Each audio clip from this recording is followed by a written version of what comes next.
So దీని ultimate purpose ఏంటి యమున గారు? అఫ్ కోర్స్ మనం మనశ్శాంతిగా ఉండడం, మనతో మనం కనెక్ట్ అవ్వడం, ప్రధానికి మన లైఫ్ని ఏదో విధంగా ఎన్హాన్స్ చేసే విధంగానో మన జీవిత అనుభవాన్ని మరింత పరిపక్వం చేసే విధంగా ఉంటాయి అన్నీ అంటారు కదా.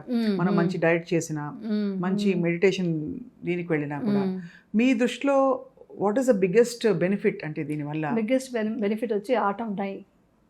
ఎందుకంటే మనిషి పుట్టిందే దుఃఖంతోనే పుడతారు. మధ్యలో రోగాలు, వయసు అవుతుంది, వృద్ధాప్యం వస్తుంది. ఎక్కడ సంతోషం ఉంది చెప్పండి?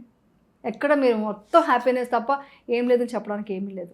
సో అన్నీ మన పుట్టినరోజు నుంచే మనం డెత్ డేకి మనం ఎవ్రీ స్టెప్ పెడుతున్నాం అనేది ప్రాక్టికల్ నిజం అది. సో మన సైంటిఫిక్గా కూడా మనకి ఏం ప్రూవ్ అయింది, ప్రతి మూమెంట్ మన కణాలు పుడుతున్నాయి, చచ్చిపోతున్నాం.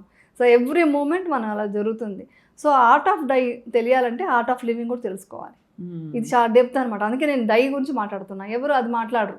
హ్యాపీగా ఉండాలి, ఎంజాయ్ చేయాలి అంటారు. కానీ హ్యాపీనెస్ డైలో కూడా చనిపోతున్నప్పుడు కూడా ఆ హ్యాపీనెస్తో చనిపోగలగాలి.